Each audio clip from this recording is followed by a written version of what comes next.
Hernandez, and I'm the Executive Director of the Legislature's Nonpartisan Commission on Women, Children, Seniors, Equity, and Opportunity. The date is Thursday, December 9th, 2021 at 10 a.m., and we are convening the last of our 2021 advisory board meetings for the Commission. I'm excited today to welcome our advisory board members who will be discussing not only the approval of dates and times for our 2022 meeting schedule, but also giving presentations on the subcommission's policy priorities for the upcoming legislative season. So with that, I want to thank all of you for being here and turn over the mic to our chair, Alan Tan. Welcome, Alan. Good morning, everybody. So for those of you who are watching, I'm not going to be visible on screen today because I got my booster shot and there's just been a few issues that I can't show my face on the screen right now. So I hope this is acceptable. Anyways, I wanted to thank everybody for a wonderful year. I'm very excited about today's presentations in which each subcommission chair will report out on the work that they've all been doing for this calendar year. And just in time for the upcoming legislative session, it's our hope that today we can use this to take our collaborative intersectional policy priorities and make them the policy priorities of this commission for the 2022 legislative session. Also, in terms of our schedule for 2022, in keeping with the state mandate that's in our statute, the powers granted to all the subcommissions, and to be respectful of our advisory members' time, we are adopting a revised schedule for 2022, or more accurately, proposing adoption of a revised schedule for 2022. I wanted to if you don't mind, Steve, I can segue into the explanation of the proposed 2022 schedule, unless Karen is. I can do that while I share my screen if you'd like, Chairman. Okay, yeah, sure, if you could. Great. So let me do that. I'm going to be sharing my screen. There we go. So for clarity's sake, just high level, we are proposing that for 2022, the Commission have a more organized, or at least a schedule that is organized, really focusing on the work of the subcommission, since that is where so much of your advice and strategy is occurring.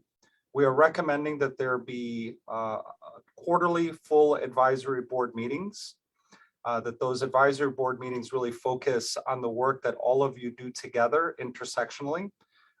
Specifically on January 13th, 2022, you would hold your first legislative strategy meeting where you would strategize together on how to have the most impact on behalf of our constituents during the legislative season. In April, you would have a meeting where you could choose to have a recap of where the session is going so far, how our session is impacting our work, and also strategizing on how to close the legislative season effectively. June 9th, we would have a legislative recap meeting. That meeting would include subcommission breakouts. We would give you a recap as a staff of the 2022 legislative season, and then you would break out into subcommissions and then come back and report. It would be a slightly more of an orchestrated, both larger meeting and smaller meeting agenda to your based on your guidance. September 8th, we are recommending that we have an advisory board retreat. September 8th does not have to be a set date. We can talk about that date as we move into the year if that date is inaccessible for any or several of you. But September 8th is the date that we are recommending, and we will recommend the retreat be very similar to the one that we hosted this year. And finally, December 8th would be the sister to this meeting in 2022, which is the legislative session policy adoption meeting.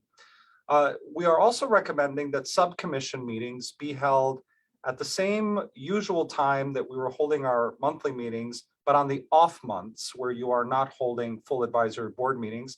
In this case, the dates are listed on this sheet, which will be circulating to you, but they are in February, March, and May.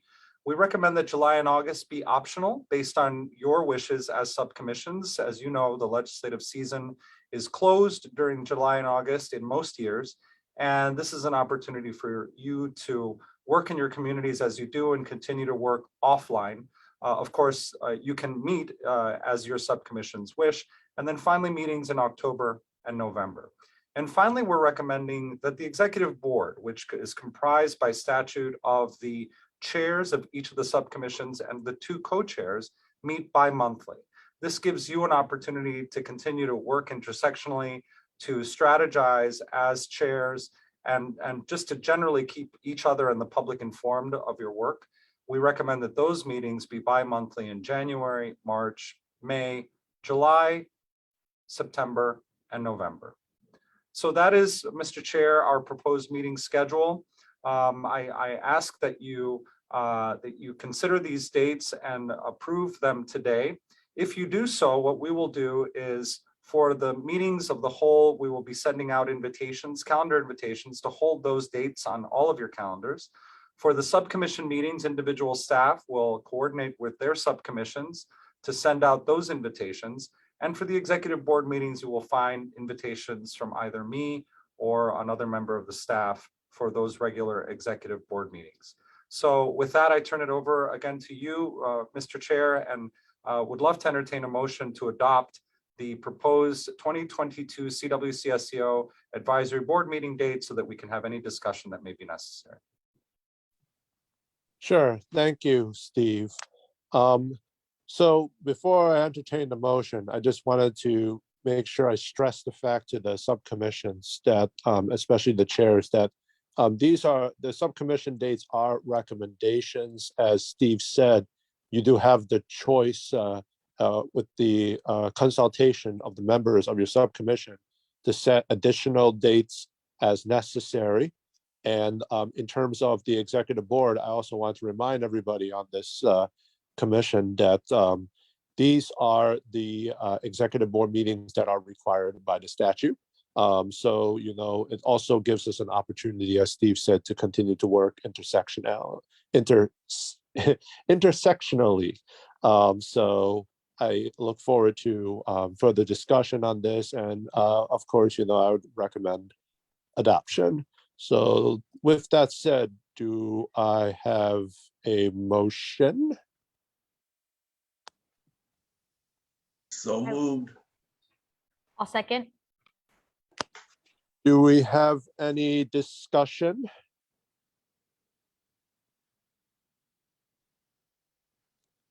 Hearing none. All in favor? Aye. Aye. Aye. Aye. All right. Any opposed? I saw a lot of thumbs ups, but no thumbs down so far. Okay, so no opposition. Any abstentions? Okay, thank you. Based on reading the chat and everything, I believe that this motion is approved. Thank you for that, Steve. So let me move on to the next agenda item here, which is the policy priority presentations by subcommission. So I just wanted to remind all chairs that we are expecting about 8 to 10 minutes per presentation. And in between each presentation, we're going to open the floor to questions then. So the idea is to make sure that every subcommission gets their policy priorities out to everybody. And there will be a PowerPoint, I believe, that the staff will be assisting with. So with that said, in the interest of making sure that each of the subcommissions that need to present before their chairs go, we may need to adjust the presentation a little bit. Steve, which chairs need to present? I recommend that we begin with aging. Okay. All right, in that case, Dan, can you please bring up the aging presentation? And Diane, if you don't mind, can you please commence your presentation?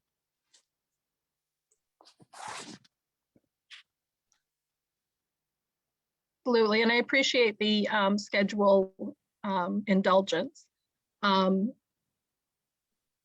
So Michael Werner was gracious enough to create a presentation and to try to synthesize all of the ideas and concepts that we've talked about around aging into 5 quick slides. I probably will not need 8 to 10 minutes, but I also don't have the presentation to put up on the screen. So I'm wondering if Michael has that. Yeah, Thank you. Steve. Whoever on the staff has the co-host capability, please put the slides on the screen.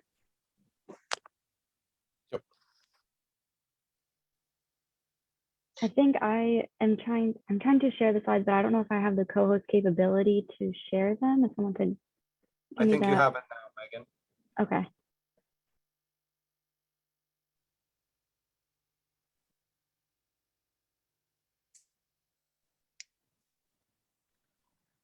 So I'll preface as that's coming up with gratitude to the members of the Aging Subcommission. We haven't met as maybe frequently and as regularly as some of the other commissions, waiting on staffing. Staffing is now in place and we're working on getting that regular meeting coming in. And the schedule just adopted is going to help with that and with structuring it. But in terms of legislative priorities, and these are things that we've kind of talked about over the last several months at various meetings we've had. We don't have any specific legislative, we don't have bill language that we think needs to be introduced. But the concepts in the areas that we're looking at, first of all, Michael's provided this, and I think this is a good way to put things in context. The impact of COVID on older adults. We know that right now older adults in general are the most vaccinated group, but we also know they were the most heavily impacted in terms of infection and significantly in terms of death. We also know that the services and supports that were in place for older adults, both in long-term care and in the community, got rocked with COVID. So there's a lot of things that we can do to look at COVID, look at that impact of COVID on our services and our systems, and most importantly on our people. The other thing I wanted to preface all of this with is, and why I'm happy this discussion takes place with this combined commission, is we're not going to talk a lot about disparities throughout this presentation, but equity has to be baked into everything that we do, because we know aging happens across all populations, and that not all populations have the same access to things. So we need to look at how we do that along the way. So the 3 major kind of topic areas that we, how we categorized things, really were under long-term services and supports, fraud, exploitation, abuse, and workforce development and staffing issues. So long-term services and supports covers a lot of things, right? It covers, we tend to think of nursing homes, and it covers that. But it also covers, with the rebalancing of long-term care, Connecticut has had a long time plan now to shift long-term care from institutional to home and community based. And that needs careful monitoring as that happens, because as the system changes, the funding has to change with it. And so we have partners in the community. Part of our process needs to be bringing those people in, and I'll talk a little bit more about that after. But things like where the funding from the savings from rebalancing, how that gets reinvested into home and community-based services. One of the big issues for all of us in this, because it pops its head up every year, is funding for the Medicare Savings Program, which is a critically important program. And every year in budget talks comes up as putting in an asset test or changing the eligibility limits. So it's something that we need to stay mindful of. Fraud, exploitation, and abuse, again, monitoring what's happening in the legislature with that. Looking at mandated training opportunities for all stakeholders. Following some of the other work I'm going to talk about in another slide forward. And workforce development and staffing issues. These are huge, right? There's an incredible shortage, and COVID has amplified that for long-term services and supports. how we meet those workforce development issues, I think, is one of the most intersectional things that we're going to do. I'd also not lose sight of workforce development for older adults. Older adults are part of the workforce. Many older adults are still working, and there's a lot of issues that come up with age discrimination in the workforce. So I think that's another kind of category of issues we look at. And the last one that's not on here would be broadband and tech access. We saw the critical importance of broadband for all populations. We talked about it a lot in terms of children, because it was very clear children needed access to broadband in order to continue education. Older adults need access to broadband in order to continue, importantly, healthcare and engagement. And the issues around what we know now about loneliness is exponential to what we knew before, and access to broadband is important for that.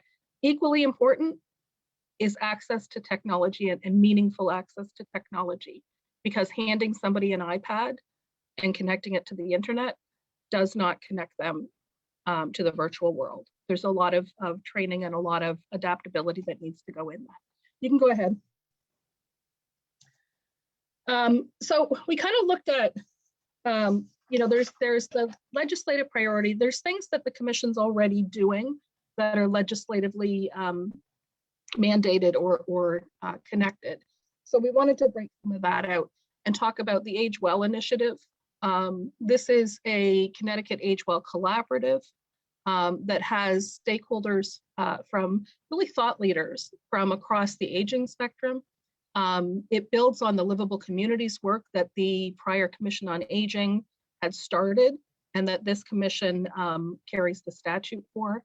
And it's funded partially by the Tufts Health Plan Foundation, which is changing its name and I can't remember to what. But this is something that's still in its infancy, and that will go beyond aging thought leaders, because we know that creating age-friendly communities doesn't belong just to aging services, it belongs to everybody. So that's something that one of the major initiatives the commission will be engaged in. Community outreach, getting out there and learning about communities, being available, sharing that information. I know that Michael has gone to at least one health fair, but getting out and accepting those invitations to be in the community. Refreshing the transportation focus, the draft transportation task force. We know now post-COVID how much more how much more robust that can be. So continuing the work on that.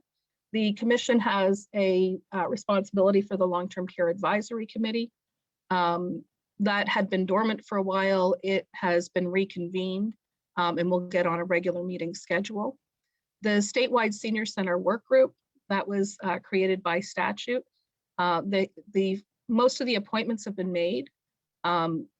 A very robust and interesting composition of people that represent each geographic region in the state, urban centers, and I believe the next meeting is being scheduled for December, but a scope of work has not been presented for that yet. And then the Senior Fraud Task Force. This is the task force that was created. Initially, there was a bill that, very well-meaning bill that would say that the only people that can do Medicaid counseling are attorneys. When that was going through the process, it was identified that there are other bona fide people that can do Medicaid counseling, including the State Choices Program that's federally funded to do that. But recognizing that there are bad actors out there that are engaged with older adults doing fraudulent Medicaid and Medicare counseling. So addressing that fraud while still maintaining these services that are available. And Michael is appointee to that commission. Move forward. So the subcommission itself, the appointed members, just some of the things that we've talked about in our meetings and directions that we're going. And again, this is at beginning stages. Looking at collaborations with medical students from Yale and UConn. One of our members, Dr. Cairns, identified that, when we look at developing workforce, we need to make sure that they're aging informed. And there's a dire lack of geriatricians and people with that age-specific expertise. So looking at collaborations and how we can work with that. Following the development of federal funds to make Alzheimer's issues a public health priority. We're fortunate to have Christy Coble participating with us now, and Christy is in a policy leader in Alzheimer's nationally, so we're following that. As we go through our work, again, recognizing that we only have so much information. Inviting thought leaders. We know there's other people that are doing the heavy lifting in terms of aging advocacy out there. Aging and disability advocacy. So looking at some of the thought leaders like AARP, and they're listed there, Disability Rights Connecticut, the Disability Alliance, I think, looking at some of the associations and meeting with them to find out where they're going and to identify what issues we can support or take the lead on. We're sensitive to the orphan issues, the ones that don't have a big leader on, that we can maybe provide more support for. Workforce development, 10-minute mark. Workforce development staffing issues. This is a big one that we can work through taking a multi-generational approach, starting with middle and high school. Looking at who the workforce is, who is going to take care of us as we get older. Right now, there are incredible issues in it. And so continuing to follow that. The next senior subcommission meeting, Michael, is listed as 12/17/21. I don't think a notice has gone out for that yet. So if you're on the subcommission and you're saying, but I didn't know that, surprise. And the next slide. So intersectional opportunities. And I prefaced by saying, I think absolutely everything that we do is intersectional.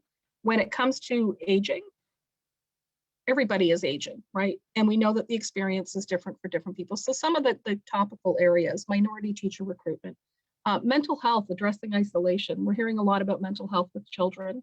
We need to hear more about that and about depression with older adults. Housing is absolutely intersectional, transportation and mobility, small business matters, and again, that workforce development. So I think that that's the end, and I will leave it because I hit my mark.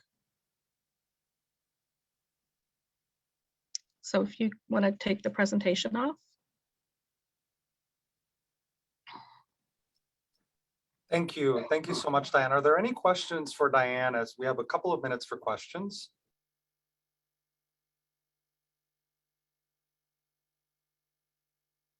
Great. With that, I think we can move forward. Next, we will have the Women's Subcommission presentation, followed by Latino and Puerto Rican Affairs Subcommission presentation.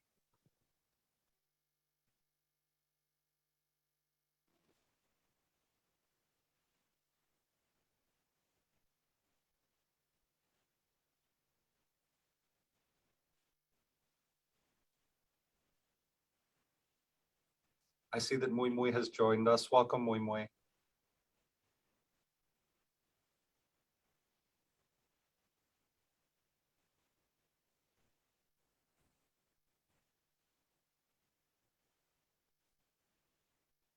I'm waiting for the presentation to go out.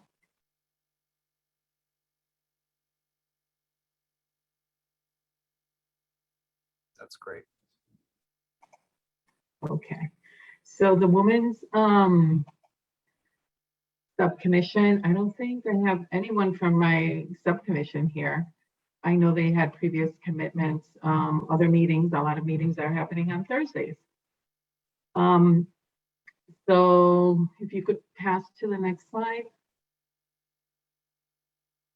So the Women's Subcommission is by these members. These are our members on the Women's Subcommission.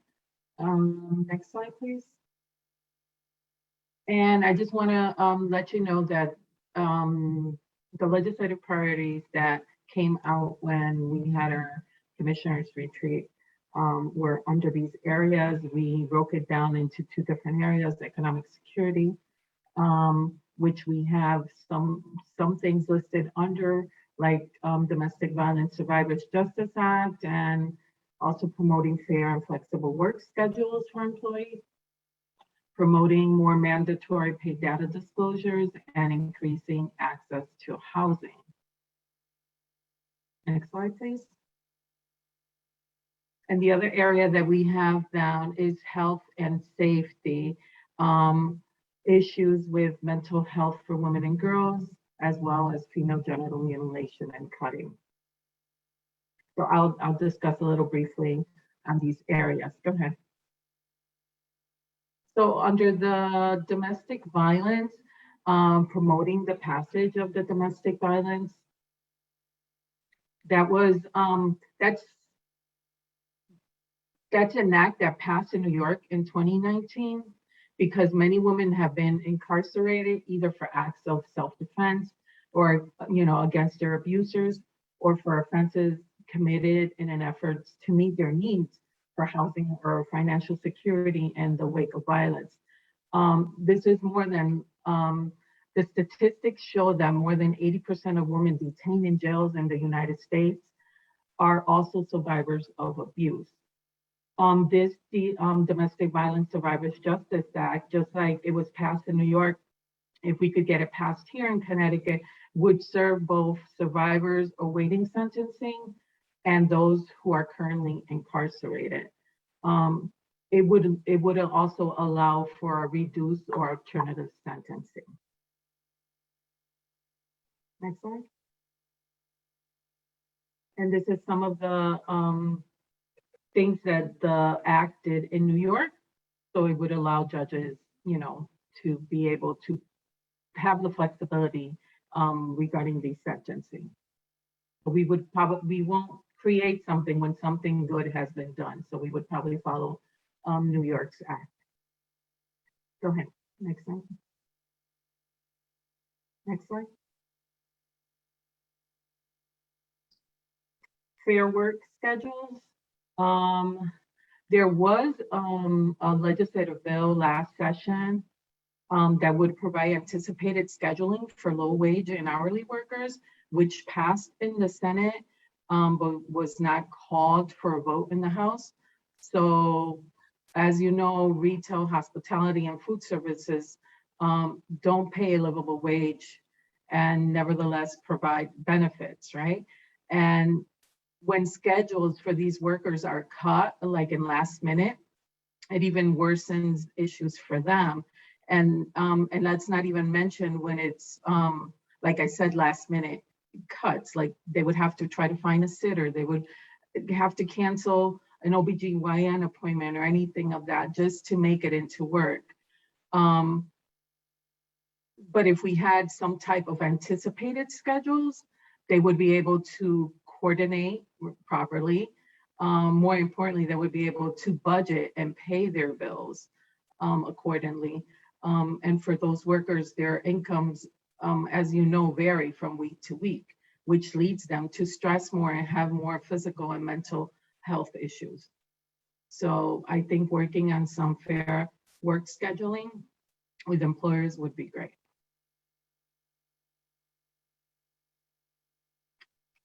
Pay equity data disclosures. I do have to say, I mean, we had this on our list, but I was informed there was a law that did pass and it was effective October 1st to where they would disclose salary ranges that took effect October 1st. So we would still follow to see if anything else comes up during this legislative session.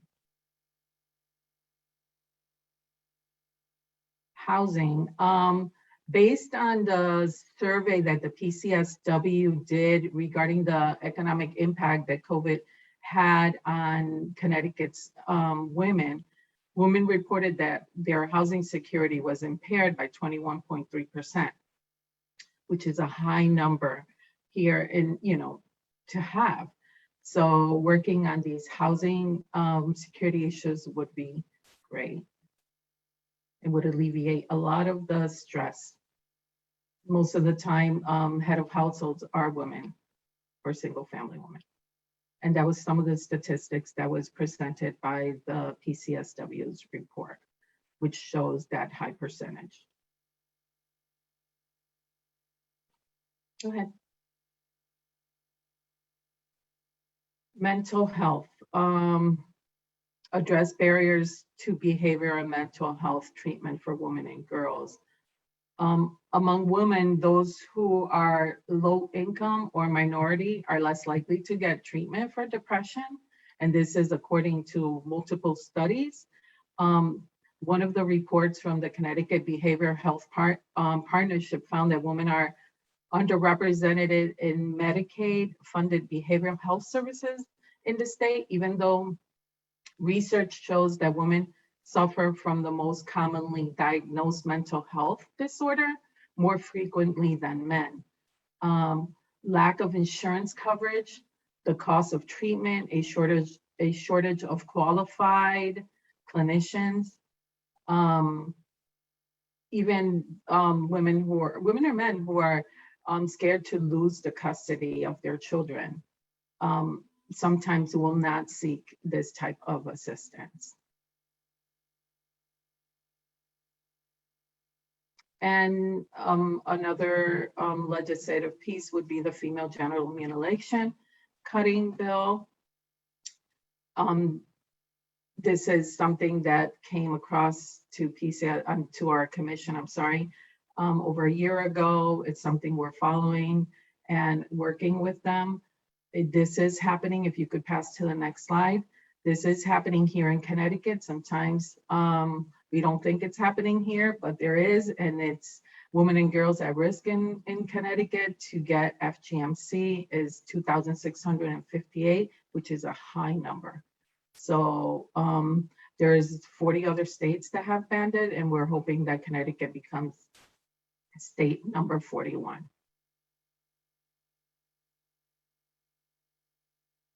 And some of these pieces of legislation that I'm talking about are intersectional priorities as well, which are listed here. And that's it for me.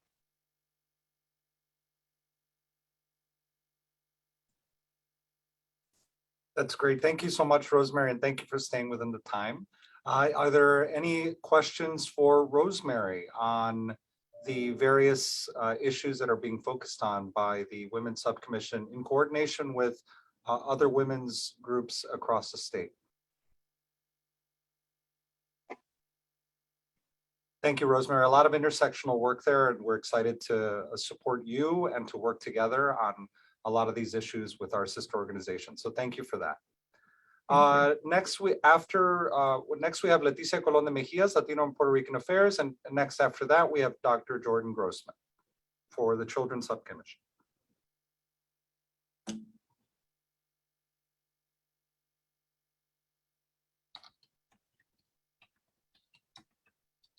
Good morning. It's a pleasure to be here with everybody today. Can y'all hear me? Great. So yo soy Leticia Colon de Mejias. I am the chair for Latino and Puerto Rican Subcommission, and I'm here to share some information with you. I'm actually going to skip the first slide because it kind of explains overall the work that the commission does. Move forward, I will. Okay, there we go. So on our subcommission, we have Gladys, Hilda, and myself, and Stephen, executive director, and Werner supports our work aptly and wonderfully. I'm going to skip over this because it's just general information about the work of the overall commission and get on to our priorities. So our focus for the last year and this year are very similar, and there are a lot of intersectionality in relationship to people who've already presented. We really want to focus in on basic necessities for survival, like employment, food, shelter, or insecurities as a result of the crisis or long-term systemic issues that have been plaguing our communities over time. Economic development and support for minority and Latino businesses, and environmental education and energy, equity, justice issues, as well as workforce supports. We also have a focus on health issues, and I'll get into those in detail as we move forward. So the first topic is affordable housing. It's a priority because we, just like other groups, have found that during this COVID crisis, it's really been exposed that housing is an issue. Particularly, we have some concerns about mentally disabled, mentally ill within our community, housing for domestic violence victims, and working families with children as the cost of housing increases, we are finding that even working families are struggling to pay for basic necessities like a safe place to live. We really want to focus on housing that is safe, and that we wanted to bring forward the idea that many states, not just ours, have focused on subsidies, which have long wait times, like 3 to 5 years, which really don't help families that are in crisis at that moment. And we also want to talk about the fact that programs who provide housing should seek to connect to middle entry sustainable jobs and long-term solutions, which enhance self-sufficiency, as in a hand-up approach versus a handout approach, and avoiding cliffs, which teach people to avoid success. So in our state, there are many cliffs, and when folks are working, they might lose benefits that are just keeping them right at that ability to meet their capacity to take care of their families. We wanted to talk also about an important focus that we heard in many of our listening sessions last year and this year, the idea that really we need to increase home ownership in our populations. As some folks may know, only about 2% of homes are owned by people of color in Connecticut, which does not align with the numbers of who lives in our state. Home ownership increases long-term familial wealth over short-term subsidies or long-term subsidies, which can be disabling to the communities. Economic support, again, we have had the awesome outcome of a disparity study that will be beginning in our state. We're hopeful to use metrics to ensure we're meeting the goals on economic development in our communities. Specifically, we'd like to increase access to opportunities in our state, ensuring that they're committed to the Latino communities before those opportunities run out or time out, so to speak. Workforce development was another thing we heard.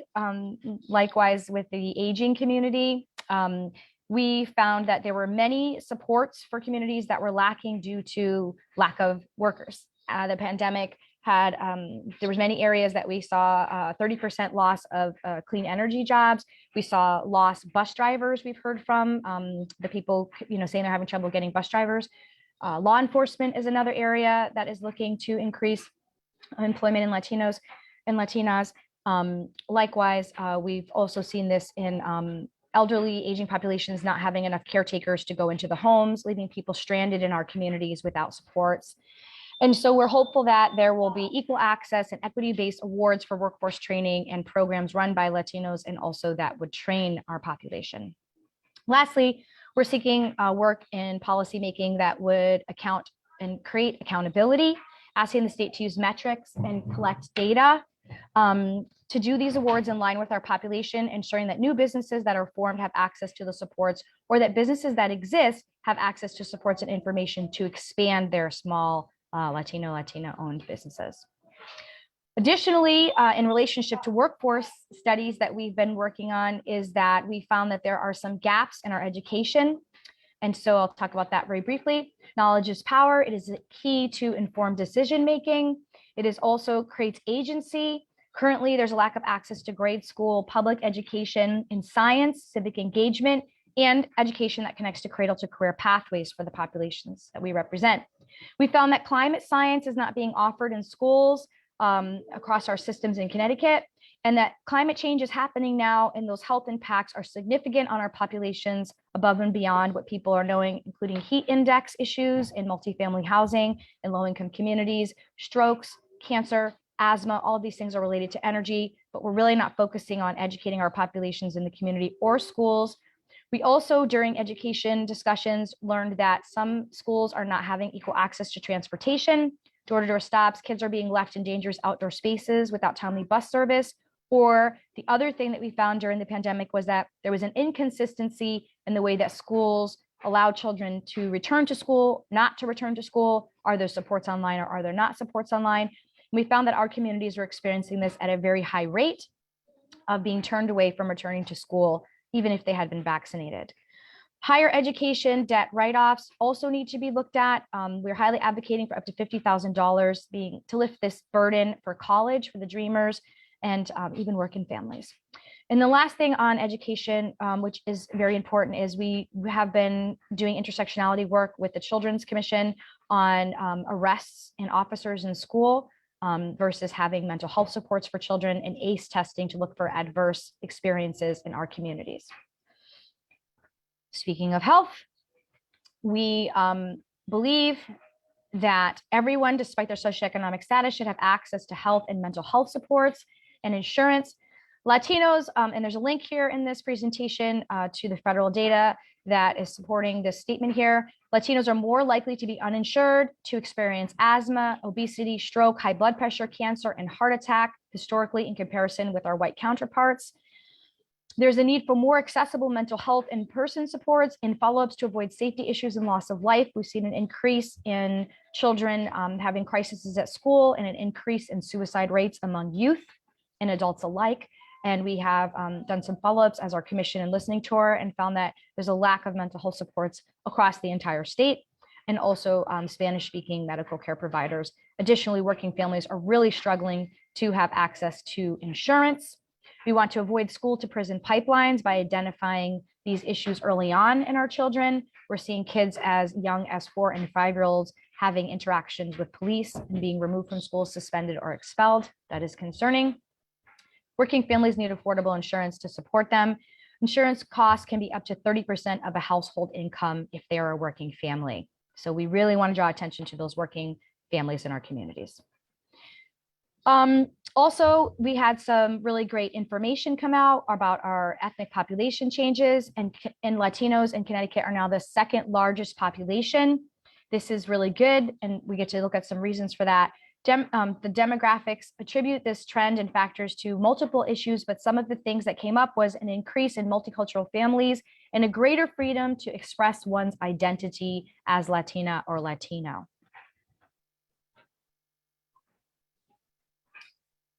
Also, and we looked at this information, we've seen major increases in our population, and I apologize, but the way my screen is, I can't really see all the numbers, folks. So 32 million eligible voters in the US. Every 30 seconds, a Latino is turning 18 years old, which is very exciting news. And that is also one of the reasons why we're really focusing on the need for education, because knowledge is power. Informed consent decision makers are critical, especially when they're voting. We want them to be involved in civic engagement and understand the way that laws and policy work. Work in progress, we've been really busy and we feel very accomplished even though we're a small group. We've been mighty in working intersectionally with others. We have a racial ethnic impact statements that is being worked on by our commission, the disparities in the criminal justice system, suspensions and expulsions in school, which I mentioned briefly, racial ethnic traffic stop analysis. And we've been meeting with police chiefs all in different towns across Connecticut. Werner's been amazing in scheduling that work, bringing people into our listening sessions, communities and leaders alike. Desperate impacts of COVID-19 on the community. We've held several listening sessions on this. Minority teacher recruitment and law enforcement recruitment is a new area we just started working on this week, looking to change the face of our law enforcement officers and increasing diversity and inclusion. Gun violence and prevention is another area, and immigrant refugees and support. Our intersectional priorities are very strong, and we've had the honor and privilege of working with all the other subcommissions in the past year. Primary caretakers and sentencing reforms is an area of interest for us. Impact of wearing masks in schools on social emotional development. Minority teacher recruitment, I said, children, mental and behavioral health. Again, these overlap with the other areas like children and women, and reading opportunities. As a result of the pandemic, we found that second language learners were really struggling with supports and not having enough of those supports when our education is online or when children are asked to stay at home because they've been exposed.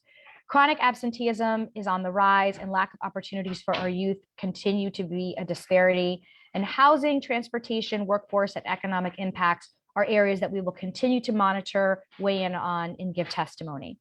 So thank you so much for allowing me to present here today, and I look forward to any questions. Thank you so much, Leticia. Small but mighty is right for your subcommission. Thank you for that very thoughtful and thorough presentation. Are there any questions for Leticia on the Latino and Puerto Rican Subcommission? Yes, Ada, welcome. No, it's not so much a question for Leticia, but in general, I think you are the first one to have brought up climate, the climate discussion. And I think that's actually something that we need to think about as a group, because I think, you know, it's going to be getting worse, and we need to be doing things to help our constituency through it. And also to help people learn how they can take individual changes. So for example, I mean, and this is what brought it to mind, this example of, it's a balance of if your child is waiting in a bus stop that may or may not, no bus stop should be unsafe. Let's start with that. But if they're waiting someplace and the bus picks them up at their house, that's an extra bus stop, which means an extra braking and starting of the bus, more fumes, etc. We don't really have any electric buses in Connecticut. Should we push for that? There are things that we can all be doing individually and things that we should be thinking of for the state. And so I think we need to be considering that. Thanks. I just want to say thank you for seconding that. And the other thing I want to say is that this is intersectional work, because ultimately the heat, rising heat increase. Just Oh, you're still on. There you go. The rising heat index is a problem, and also it's not impacting just Latinos and Latinas. It's impacting African Americans, Asian Pacificers, and anyone who has lungs.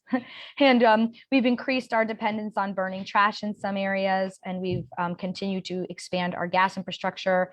We haven't really been paying attention to this as an issue in this commission, but certainly the other thing is infrastructure dollars are coming into the state to address climate change from the federal level. And that's something that we really should be monitoring to ensure equity in the distribution of those funds to the communities who have higher levels of environmental justice impacts. So, and then the last part is, again, how can people be informed on something that isn't being communicated at all? It is the largest problem facing mankind, which is why we've added it to our agenda. And also many of the islands that we come from are being completely destroyed by storms, and we need to make some change. So thank you so much. So in the spirit of the intersectional discussion on that, a lot of the education I hear around environmental issues is aimed towards young people and children. And how do we reach older adults? And how can we partner to reach older adults who are a significant number of people and users of energy? And they pretty much all have lungs too. Thank you for that. Thank you, Diane. There was an article this morning, I believe in the New York Times, if I remember correctly, that really noted that the only way we're going to be able to get out of this, in addition to a lot of the cutbacks that we're doing in emissions, is also just through human ingenuity and innovation. So thank you so much for leading this conversation in the way that you are. Next, we have the Children's Subcommission with Dr. Jordan Grossman. Welcome, Dr. Grossman. Good morning, everyone. Megan, I'm not sure if you're operating. There we go. So good morning. For you that don't know me, I'm Jordan Grossman. I'm the superintendent for the Granby Public Schools. I've been sitting on the commission. I've been calculating in my head, probably from the reiteration from the Commission on Children to where we are now, for at least the past 10 to 12 years. And this is the first time that I can remember that I could see a lot of through lines between all the different subcommissions, and it's exciting work to see that some of the things that I'm going to talk about today are really intersectioning with one another. So power is in numbers, and that is something that I'm excited about. I do want to thank TJ Nuccio, who from the commission has guided our work, and we do have members of our subcommission that are on today that I would invite them in at any time during this presentation to chime in. If we can hit the next slide, Megan. So we have a lot of things on this chart in this slide. What I really want to go into is our 2022 children's policy priorities. Now, this is not all of them, and you'll see in the next slide, we had many discussions, and anytime you're talking about children, we're coming from many different angles. So what we're looking at is youth and teenage behavioral and mental health and social emotional well-being of children and youth. With all the things that are going on in our world right now that are affecting children, we really need to look at their behavior and mental health. One of the things that we're also looking at is affordable, high quality childcare. We're not just talking childcare, we're talking high quality childcare and making it affordable.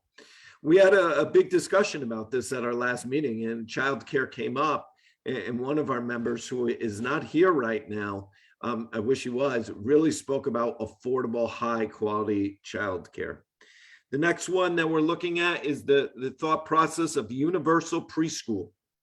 And this is something that I think could be here sooner than later. And we really have to start planning as a state and as a commission of really looking at what universal preschool will look like. Being in a pandemic, in my almost 30 years of education, I've never really seen a time where our children may have regressed as much as they have in the area of student achievement, and in particularly reading and math skills. So this is something that we need to monitor, and I feel that within the session, this is going to come up a lot. Looking, and some of you really spoke about, but the funding in special education. Right now, towns receive approximately 70% of funding towards special education. So this is something that we need to look at, providing towns and schools 100% of funding towards special education and access cost. As I mentioned, social emotional skills and building the quality of what we are asking our youth to do. And then finally, as people have said, of looking at the suspension and expulsion rates in schools. And you can see in this chart to the left, the estimated statewide suspension rates for students with disabilities by primary disabilities. That is something that is hurting our children, the suspension and expulsion, especially our children of minority background and children with disabilities.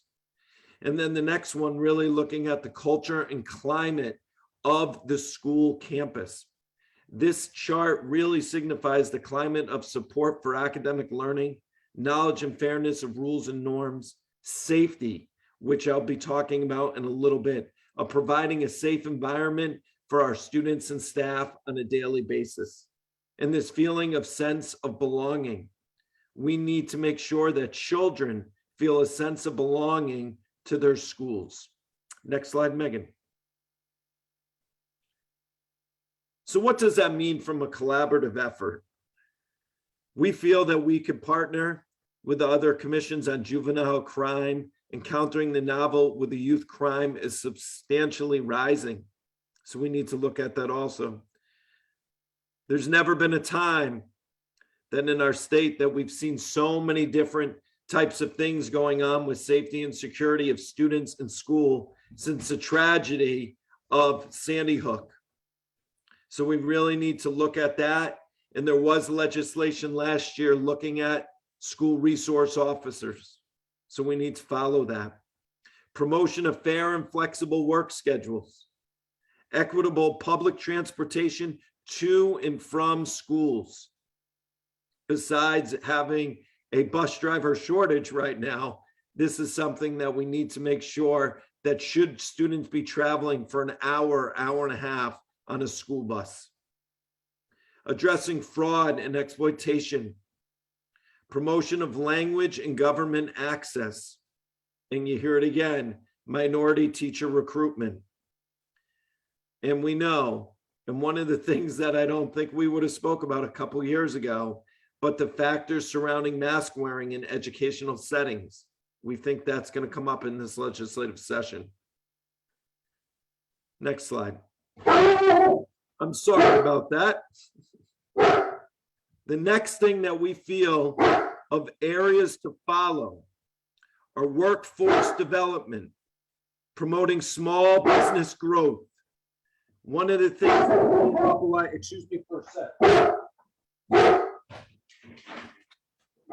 One of the few times that I'm home today because I was at another meeting out of district, so I stopped by, so I apologize for that. Promoting lead poisoning awareness. One of the things that I was not aware of, and Ida brought this up, is the first birth certificate not being free. Had no idea about that. Hate crimes responses in schools and communities.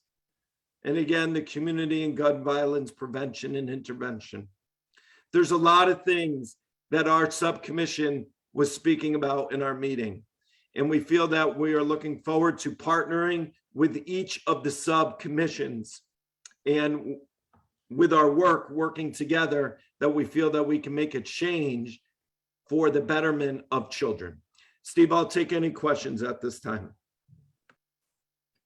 Thank you, Jordan. And again, I want to echo what I've said to the other subcommissioners. Thank you so much for this very thorough and intersectional presentation. I love the focus on health, environmental health that you're also focusing on with lead poisoning and prevention, but also safety. So I appreciate that, and I'm looking forward to working with you on that, as I know the staff is as well. Are there any questions for Dr. Grossman? Steve, Great, I do. thank you. Go ahead, Alan. Yep. Hey, Dr. Grossman, I was just wondering if the Children's Subcommission had considered anything related to children of victims of domestic violence, and particularly, I know we have the new Jennifer's Law that was passed here in the state of Connecticut concerning the and has there been any impacts or considerations by the Children's Subcommittee? Subcommission, oh my God, I'm adopting Karen's words, subcommission of the, potential impacts on children that may face like a parent that might be, doing those things that the law was intended to address. Is there any support matrix or anything like that? That was just a question I had. Alan, that has not come up in our last meeting, but that's not to say that that's not a great topic and a great priority. I'm glad I could be full of good ideas. Thank you. Great, thank you. Thank you, Alan. Any other questions for Dr. Grossman? Great, thank you. Thank you so much, Dr. Grossman. Yes, Leticia, go right ahead. I just want to commend Dr. Grossman for being so open-minded and inclusive in his report and his subcommission. It so closely aligns with so much we've heard today. And that really is what our focus of this work, Executive Director, that you've been doing, and this commission, to be more intersectional. And I've been here a while and I feel very represented in that work. And I just want to thank you and offer my support in any way I can, because my subcommissioners are very focused on education for our community. So thank you. Thank you, Leticia. Great, seeing no other hands raised. I want to thank you again, Dr. Grossman. Moving on to African American Affairs Subcommission. Denise, I know that you're going to cover that together with support from Alphonse.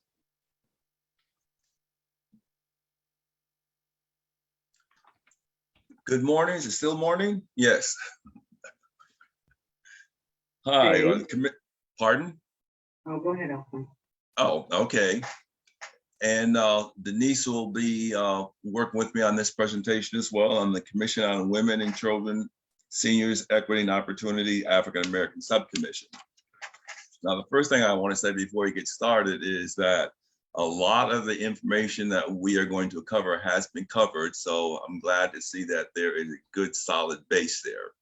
But starting out, the African American Subcommission focuses its efforts on issues affecting constituencies of underrepresented and unserved populations in the African American communities by improving and promoting the economic development, education, health, and political well-being of these populations. And again, our commission, I'm the chair.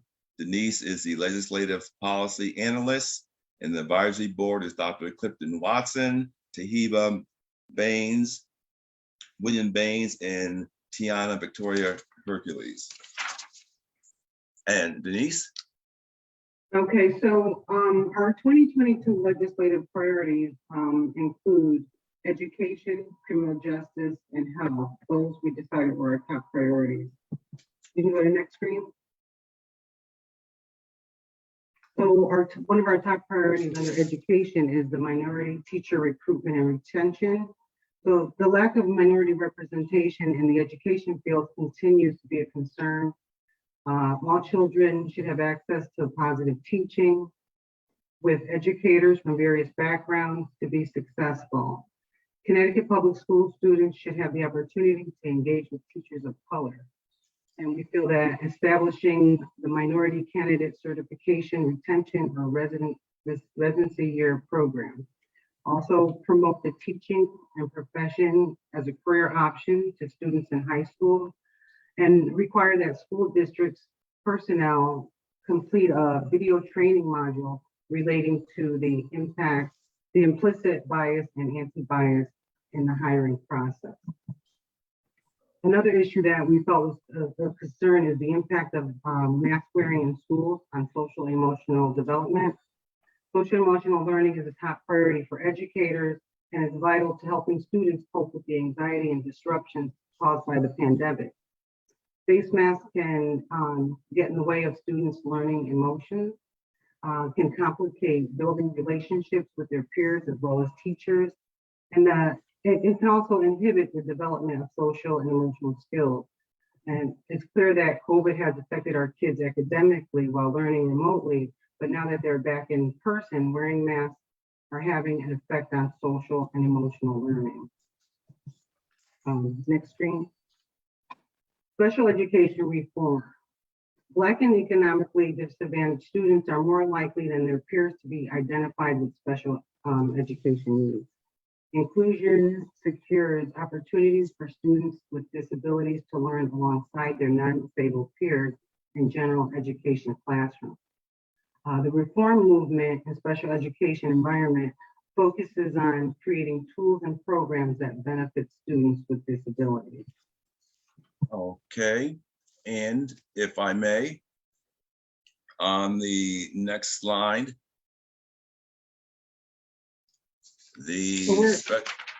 Under stop solitary confinement. This is under yes, solitary confinement.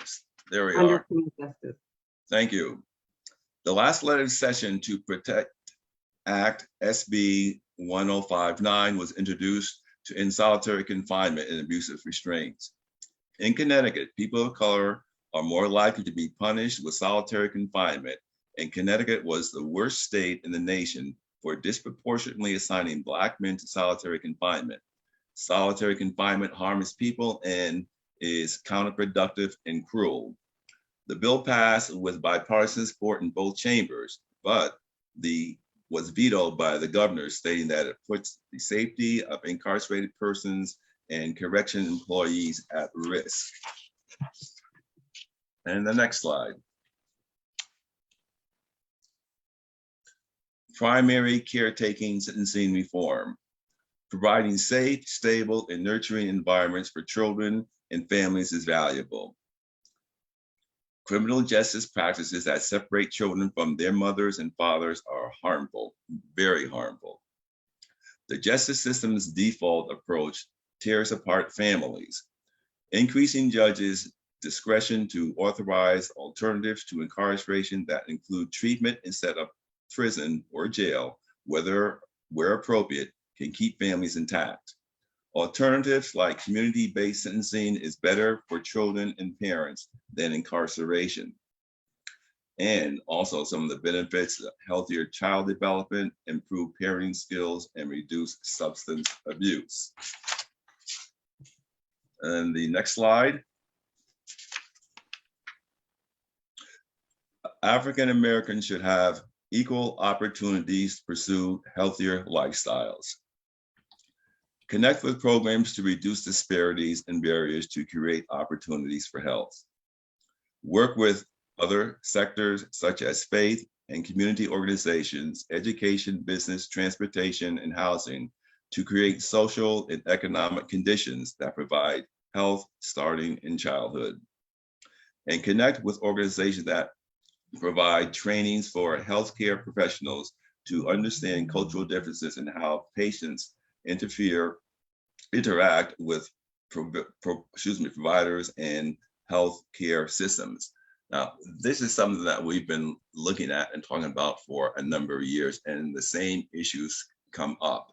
And still looking forward to making more progress.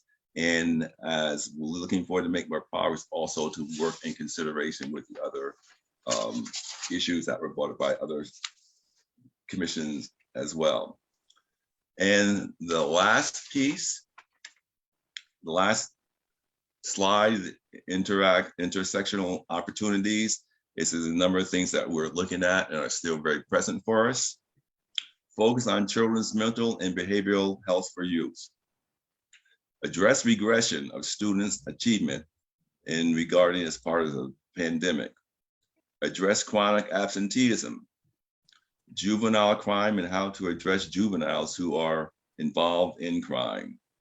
safety and security of students in schools, mental health, address barriers to behavioral plus mental health treatment, housing, transportation, and small business matters. Now, these are the main issues that we're looking at, but again, not going into a lot of detail on because a lot has been said about it already and the issue still remains and we still continue to move forward. Denise, you have anything else to say? No, that was it. Thank you. Thank you. Great, thank you. Thank you both so much for your very thoughtful presentation and for highlighting the intersectionality of the work in your last slide, as others have done. Ada, I see that your hand is raised for a question or a comment. So it's, again, I'm going to say a general comment. This is the second time, I think, that the issue of social emotional learning in schools has come up, having to do with masking. And I want people to consider that when children are not masked in schools currently, they run a higher risk of getting a viral disease that will land them out of school. And when that happens, it ends up that they have no social emotional learning from the school experience at that time. So it's all a balance, and I want us to just realize that it's a balance. And right now, masks are keeping kids in school and keeping school. I just want to say, yeah, that's great. And that's why in the photo I have the clear mask, so that's an option. You don't see that a lot, but they do have clear masks so that you can see the expression that the children will have. Yeah, I understand that. Those are actually, because they're clear, made of then plastic, and then those are very difficult to breathe through. So I think, as I said, it's all a balance, and you have to decide what the priorities are. And for me, it's the school absenteeism and keeping kids in school as much as possible. Whenever it breaks my heart when somebody ends up calling. I have these visits all the time, right? That the patient calls because the child has a runny nose and they're not allowed in school without a COVID test, and they haven't gone to get a COVID test. So then I have to send them for a COVID test, which takes 2 extra days, which is very difficult on the family and on the child, et cetera. So it's just something to consider. And face shields are great, but they are really much better at protecting our eyes than really the air we breathe, when there are holes in what we're breathing. Anyway, so that's the medical stance I would put out there as a pediatrician dealing with kids all the time who I want to stay in school.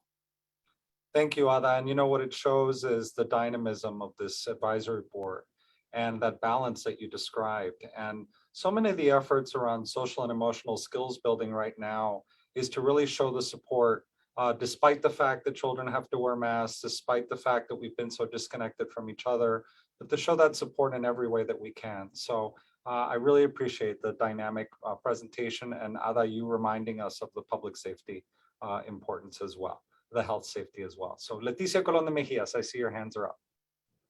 Thank you, Executive Director. I just want to say that I understand the need for masks and it's important, but also we're working on sending people to Mars, now they're to the moon, and there's all these ideas on carbon capture. Certainly Connecticut got Advanced Connecticut Innovations. There's a lot of money being given to quasi entities to innovate on all types of things. And if this commission, so many subcommissions have come with the same concerns regarding their children's social emotional needs as it relates to masks, there's something to be said for that. And maybe then the state should invest some resources in finding a solution that would be more effective in keeping us safe and allowing the socio-emotional needs of our children to be met. And so sometimes what I've seen in this commission, like with the disparity studies, is sometimes when these overlapping things come up, we find a way to make really good asks of our leadership at the state level to start solving these areas that we've brought up or found or uncovered in our work. So hopefully this one, we can work together collectively to create a solution that both keeps everyone safe and considers the socio-emotional needs of our youth, which I think are really important, really, really important. So thank you. Thank you for the shout out on innovation, Leticia. Ada. Just to add, and I appreciate it. I think there has not yet been any study that shows really the differences between what happened last year when we had to shut down and kids really, really suffered social emotionally. And I agree with you that innovation may pull us out of this.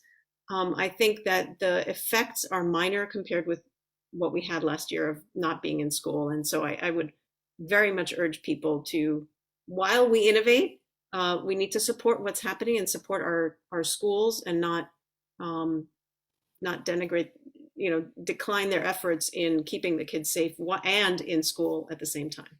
But I love the idea about innovation. Thank you. Thank you. Any other questions or comments for Denise? I'm not going to raise my or- hand. I'm just going to respond because I've got reports from parents in Latino communities, even as soon as today. I have 2 parents this morning who have vaccinated children who were exposed to COVID, got a negative COVID test, and are being told they have to stay home for 14 days. So there's a lot of work to be done on collecting data on why children of color are being told they have to quarantine, even though they're vaccinated and have proof of that, and they have a negative COVID test. How there's differences in different school systems about that. Even in Granby, where Dr. Grossman is from, kids under a certain age have to quarantine at home. Kids over a certain age can go with a test. So there's even confusion in towns that have really good systems, depending on the age or the school. And I am seeing that as a person who works with youth across Connecticut. It's very different, even in the same town. So even one correct school compared to another might have a different role. And so it's very hard for parents to navigate. And that's something that, since we're worried about education and health and safety and social emotional, then we probably should, since it's a high level up on everybody's agendas here, make that a focus together. Because, kids are getting sent home even when vaccinated, even when with negative COVID tests, they're being told to shelter at home. And there is no online learning in some of those towns. There's no support now because they've changed from hybrid. So anyways, I think it's important that be noted. Like, safety is important, but we can't just send our kids home with no support, with no supports for learning. That's great. One of the things that we've been asked to do as a commission, which we will begin as soon as we have a chair appointed by our leadership, is that we actually consider the disparate impact of COVID-19 on the various populations in the state. And that'll be an opportunity for us to bring at least some of the best information, both anecdotal and research-based, that we may be able to bring on the experiences of the people in the state and some of those disparities that you're describing, Leticia. So we will have an opportunity to work on that together in the next year, together as an advisory board and as a staff. So we're definitely looking forward to that. Thank you all. And last but certainly not least, before we move to our parent leader in residence, Melvet Hill, we're going to have a presentation by Mui Mui on Asian Pacific Islander jurisdiction. Hi, Mui Mui. Hi, thank you everybody, and my apologies for being late as I had another meeting I was trying to finish up.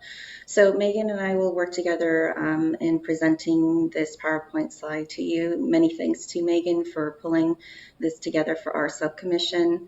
I also wanted to acknowledge our members of our AAPI subcommission, Umesh Veg, Sylvia Ho, Ji Tong, and Roman Condor. So our first, is really about our priorities. We've been talking about this for quite some time, and there's absolutely overlap and intersectionality with other subcommissions as well. To start access to state, local governments for both children and families through greater multilingual content offerings, language access. Cultural competency and education has been a running theme. Awareness around both general and mental health, including suicide rates for youth and senior AAPI populations.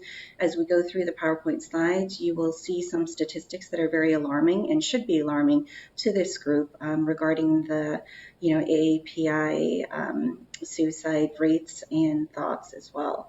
Promotion of small business entrepreneurship, and then hate crimes response both in schools and the community. This has definitely been a highlight and in the forefront, not so much in a positive way, but in negative ways, really showcasing the inadequacies that we have throughout our systems, from our school systems to our communities, as to how we support our community members when it comes to attacks verbally or physically, or other things happening because of anti-hate that is going around, unfortunately, in our day today. Thank you, Megan. Thank you, Moonly, for identifying those. I will delve a little bit further into each of our policy priorities. So beginning with government access, which I think has run across a lot of the subcommissions, increasing accessibility to government entities and resources, especially including language access. Government and language access for the AAPI community are very, they run very much in tandem. So ensuring that government translated documents are not only available, but they're accurate, whether it be in, simplified Chinese, really delving into the nuances of what it means for those translated documents to be actually informative for the audience that they're trying to reach, and upholding language justice by providing these documents as well. So accuracy and availability, and then informational brochures for government resources. And then a big ask that kind of came through our subcommission discussions was addressing the 5% language threshold for communities that could access important information in their native languages. So making sure that there's a lot of small pockets of diverse Southeast Asian communities, and making sure that their languages are accessible. There was data from a few years ago that looked at the top 3 languages that make up Connecticut residents, with Spanish being the first to account for about 12.3% of the population, Portuguese being second, and Chinese being third, but only 0.952% of the population speaking those. And looking at CT general statutes for interpreter services, that 5% language threshold, looking at populations residing in the geographic area being serviced by those medical provisions. Sometimes there's smaller pockets of Asian communities in the state, and while they may be spread out, there's an overall presence. So making sure that the threshold isn't eclipsing people that really need access to these services. Yeah, and I think our commission is also delving into historical context of why the threshold exists. We are all, trying to figure out who actually determined the 5% and why it's still in existence. As Megan already indicated, there are smaller pockets throughout Connecticut, not just in the Asian community, but other minority communities as well, where they do not hit the 5%. And this results in negative consequences because funding resources aren't allocated to specific schools and children who actually need those services. Yes, thank you, Moonli, for adding that.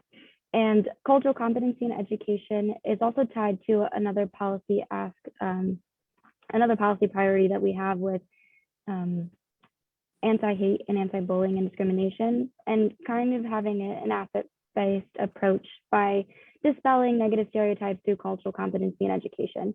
So looking at cultural ignorance, and then through advocacy of cultural brokering, so addressing issues that stem from cultural differences and addressing them via multicultural skills in education, whether that be providing educators and administrations with access to materials that help them and students better understand the AAPI experience.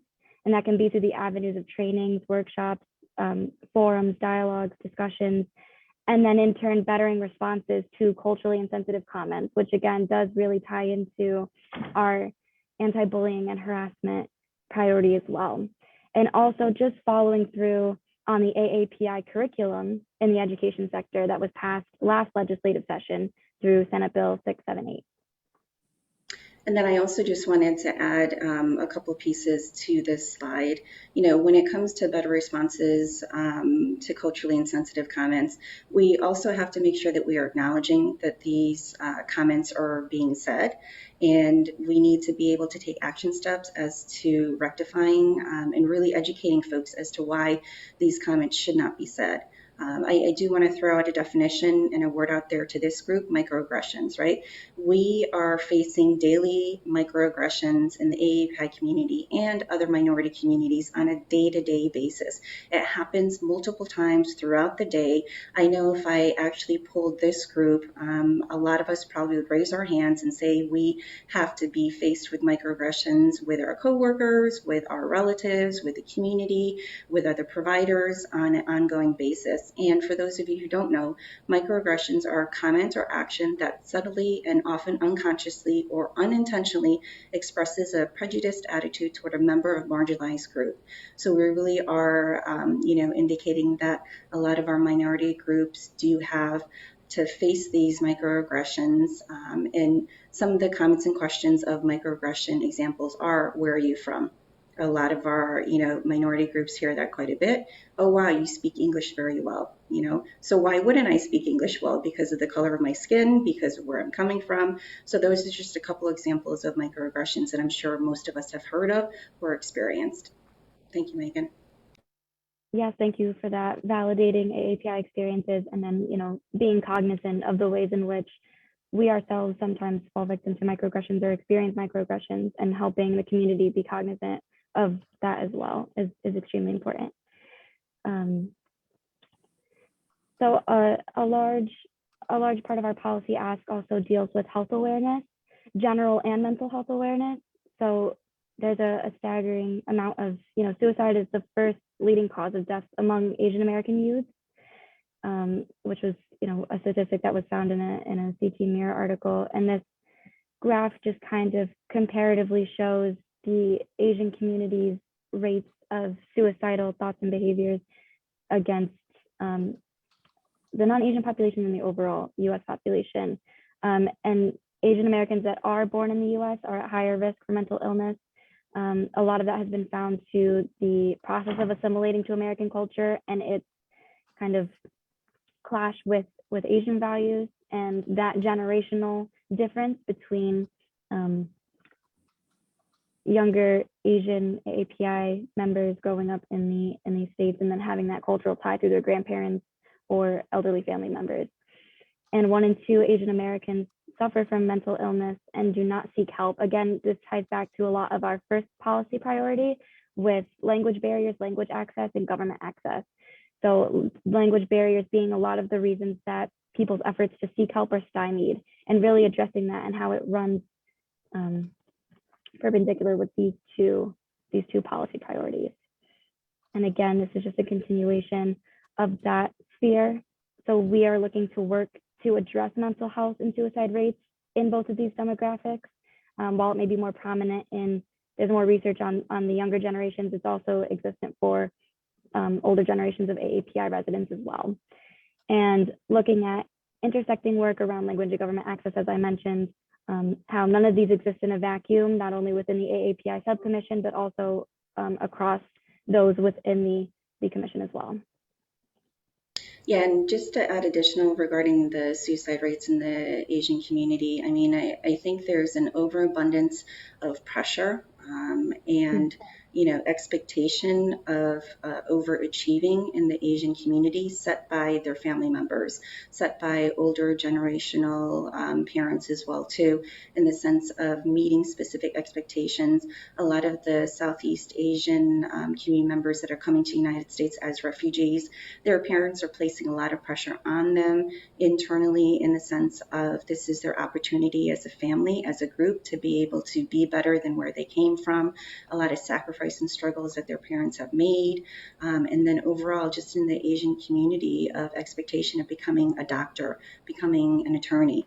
I think a lot of times our AAPI community, when we come together, that'll be very common jokes that are put out there in the sense of, well, I was a disappointment to my parents because I am a professor, instead of a doctor, or I am a teacher instead of a doctor. So I think there's a lot of education that needs to happen and a lot of resources that need to be available to our communities.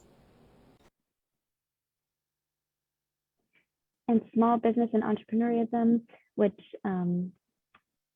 highlighting a successful AAPI businesses both locally and nationally. So again, with that asset-based approach of encouraging the pursuit of AAPI entrepreneurial endeavors through the showcasing of successful narratives and sending out that asset-based kind of perspective. And then the other facet of this being the business loss that was perpetuated by the COVID anti-AAPI stigmatism and subconscious bias discrimination. So there was a found 22% decline in all small business owner activity nationwide from February to April for Asian American business owner activity, which specifically by itself dropped 26%. So looking at recovering in this sector for Asian-owned businesses. And within our own state, the casinos and the negative impact of AAPI community members in the state when we took the safety precautions that had to run consequentially to the pandemic. Okay, I will go right into hate crime responses. So this is just a chart from the FBI hate crime statistics. It just found that anti-Asian incidents reported a 77% increase within the last year of when this was conducted. And then over 25% of Asian Americans reporting experience with hate incidents at some point in their lives. And then again, with government access and comfortability, how comfortable they would feel reporting a hate crime to authorities and dispelling that kind of separation between government access and the AAPI community. Because only 36% of this demographic responded that they felt very comfortable in doing so. And then just to put that comparatively with the Black and Latino Americans with 45 and 42. So across the board, we need to do better, but especially within the AAPI community. And then I'll just quickly highlight, I know that,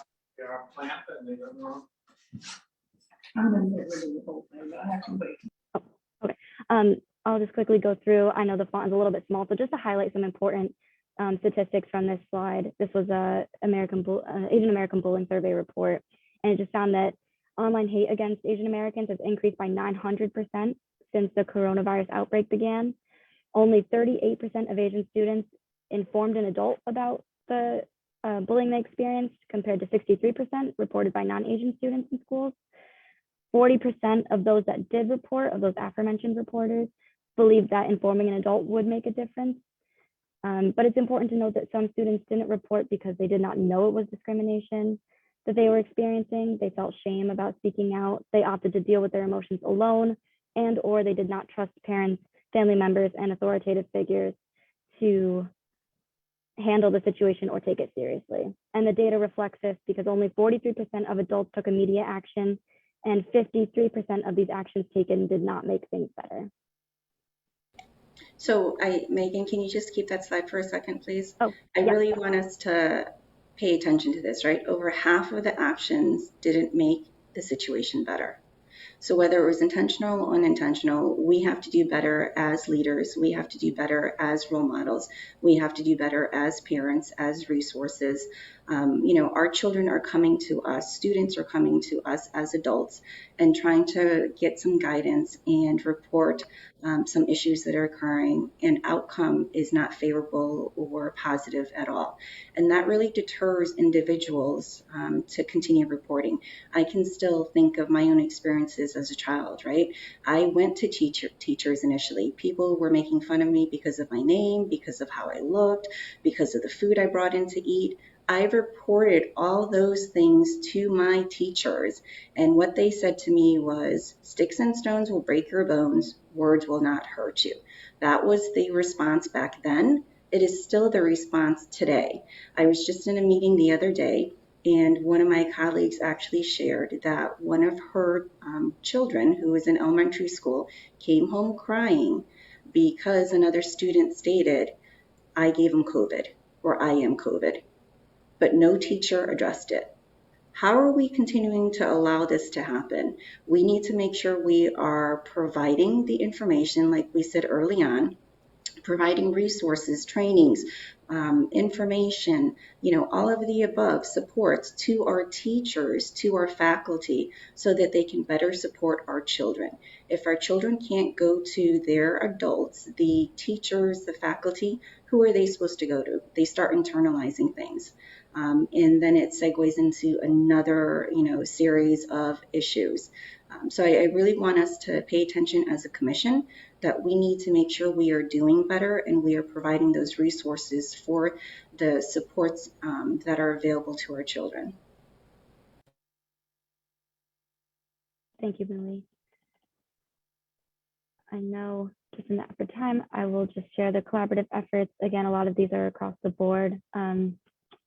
within the subcommissions. So looking at the disparate impact, as Stephen previously mentioned, the task force that would exist with once we get the chair member measuring the disparate impact of COVID, sex trafficking and labor exploitation, senior accessibility to healthcare resources and services, police transparency and community connection, bullying and harassment in schools, the hate crime policy initiative, and the political climate survey on cultural competency and education.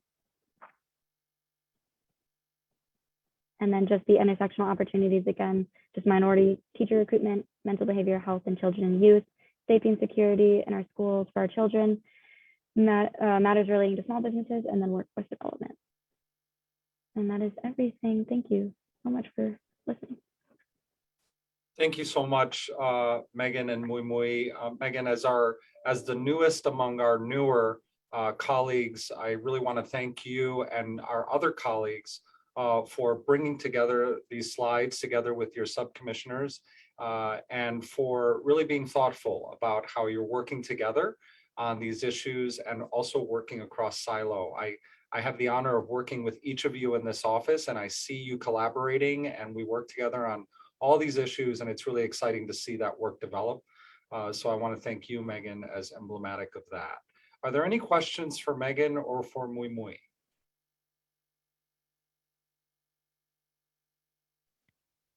Great. Alan, I see you've unmuted. Yeah, I didn't have a question. I just wanted to make a comment to all of the subcommissions. I know that we have some extra time, but basically I wanted to thank. Alan, if I may, Alan, we're going to have Melvette, our resident parent leader and civics lead for the state, give a presentation next. It's a modest presentation, but then I know, Alan, that you're going to tie all these things together, so I don't want to steal your thunder before Melvette presents. Oh, okay. Sorry about Great. that. Thank you, Alan. No, that's quite all right. Melvette, thank you and welcome. Melvette, everyone, is our lead for the state on parent and family civics. She runs the Parent Leadership Training Institute for the state of Connecticut, in addition to working on various initiatives, some of which she's going to touch upon today. Welcome, Melvette.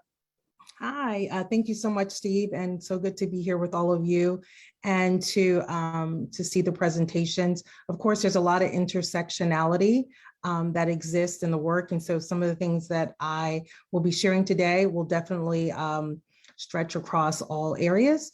One of the things I wanted to start with, so these are policy issues that not only parent leaders across the state are watching, but also engage in advocating for.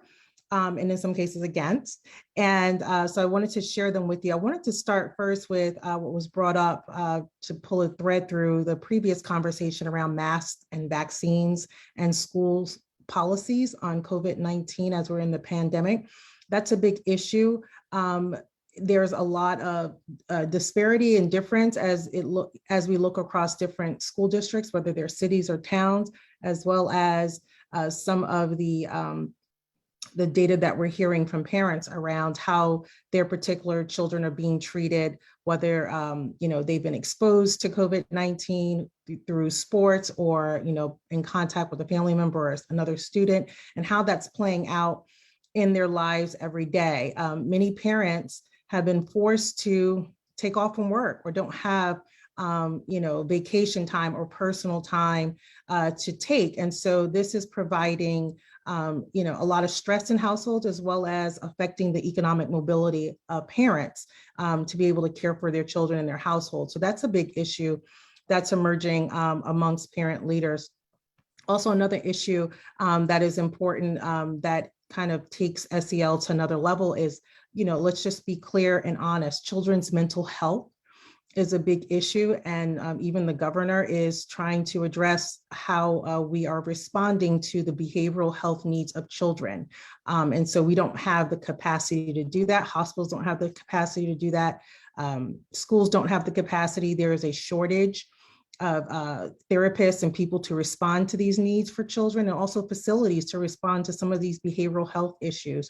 There are students who are in elementary schools who might be on IEPs or have 504s, and the school social workers and the behaviorists in the schools cannot accommodate and deal with those students. So there's a crisis. And so we those are the issues that parents are watching, and I'm sure there's going to be more to come on that. Also, as it relates to housing insecurity and homelessness, or people who are without homes and living spaces, the rising cost of housing in Connecticut, whether it's rental or being able to purchase a home. So real estate prices are going up. So this is presenting a problem for housing for families in Connecticut. And so we want to put that on everyone's radar. It's not about people trying to get the American dream and own a house. It's about people trying to live in affordable housing. We have a lack of affordable housing in Connecticut, both low and moderate income housing, as well as someone just being able to rent an apartment.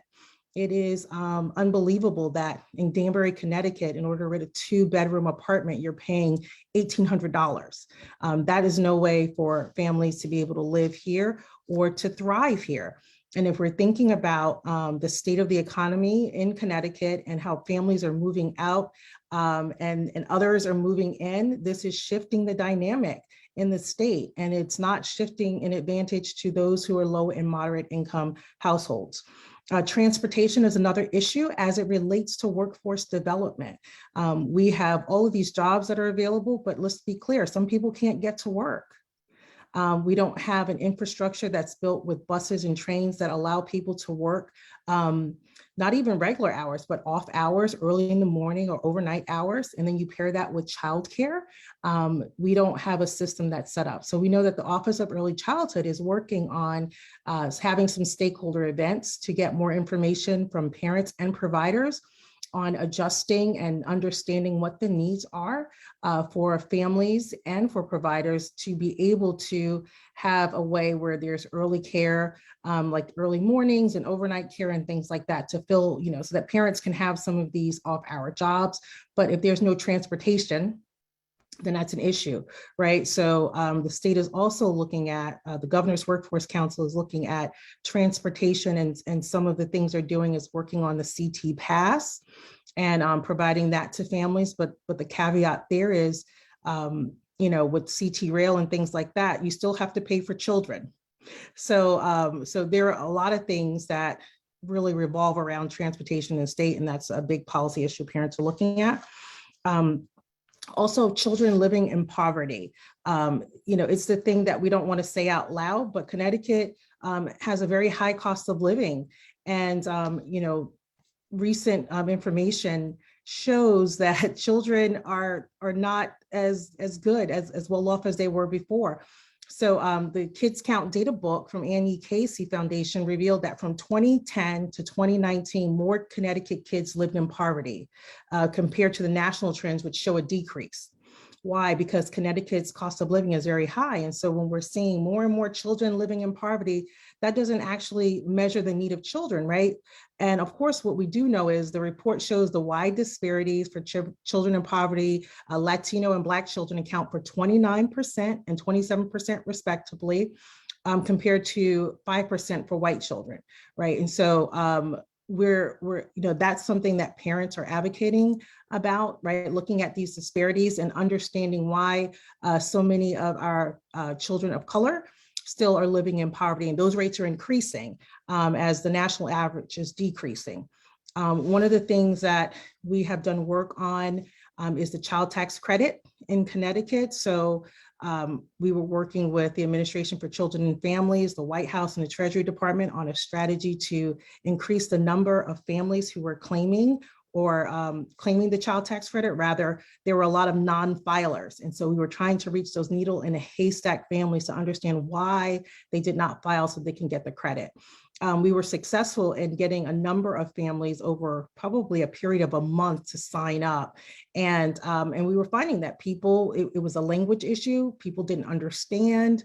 People were afraid, right? Because if I don't have certain papers, or if I'm not considered legal, whatever the terminology folks are using, we want to be respectful, but families were afraid. But if children had Social Security numbers, guess what? Those families were able to get the child tax credit if they had an I-10 number. So looking at the expansion, this is something that parents are watching, looking at the expansion of the child tax credit to continue into 2022 and 2023, hopefully through the Build Back Better Act, if that's passed by the Senate, and we believe that it probably should be and will be.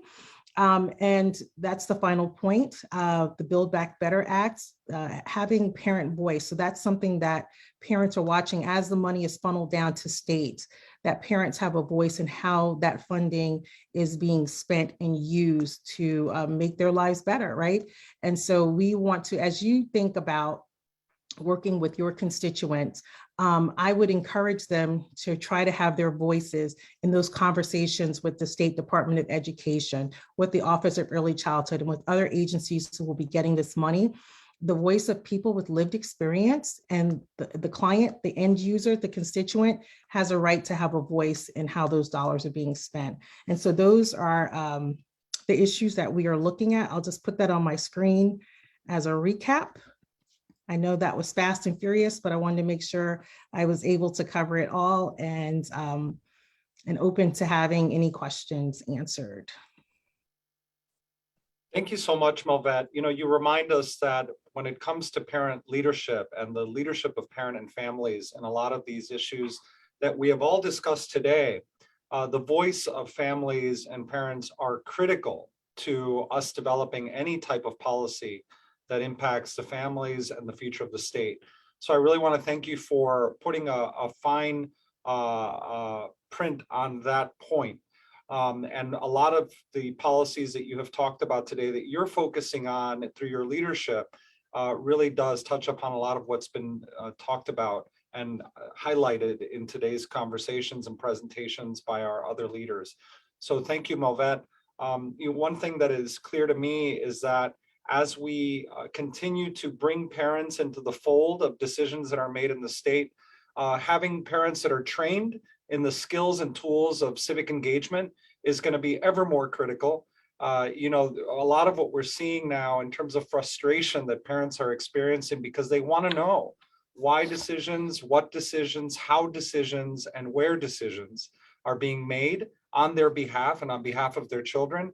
And the more that they know, the more engaged and committed to that they will feel. So thank you, Melvette, for bringing those issues to us. Are there any questions or comments for Melvette as we come now toward the close of our meeting today?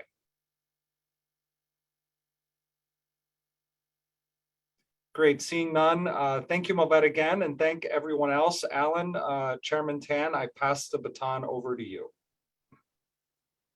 Thanks. So I know that now Melvette and all of the 6 subcommission chairs have had an opportunity to present and ask any questions that they have. So before we formally adopt this policy platform, does anybody have any questions now that hearing all 6 subcommissions policy platforms? Does anybody have any intersection or other questions they want to pose to the greater group? One thing I'd like to do, Alan, is I would like to encourage our viewers that as you view this taping, we will be often and periodically review the statements and comments that you post on the video that you're watching now.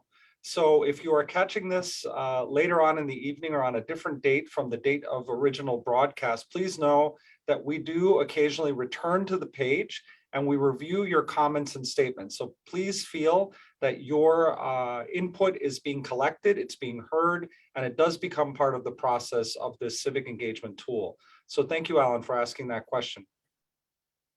If I may, I have a question in what you just said, Steve. The presentation was very well done. Is it possible that we could receive copies of the presentation so we have them fully available to us? Thank you so much for that question. We will be consolidating all of your information into one document, and those documents, those presentations will be sent to you. I think the presentations are clear, they're succinct, and they're very manageable. So we will send them to each of you so that you have them in front of you, especially as you prepare for your strategy session in early January, which will be the opportunity for us to work together on how we'll have the most impact during the legislative season. Thank you. Yeah, And Alphonse, to add to Steve's point, it was always our intention to send the PowerPoint, and you stole my thunder. All that being aside, though, unless anybody has any questions, Steve, do we need to move to adopt this, or that was a question? Thank you, Alan. The motion to adopt was within each of the subcommissions. So this was a presentation to the public and to each other. So that concludes our presentation for today. Okay, I just wanted to verify that because I wasn't 100% sure. So thank you, everybody, for your presentations today. I think everybody was very appreciative. And unless there are any other further questions, I'm looking forward to the strategic session. And of course, I will entertain a motion to adjourn.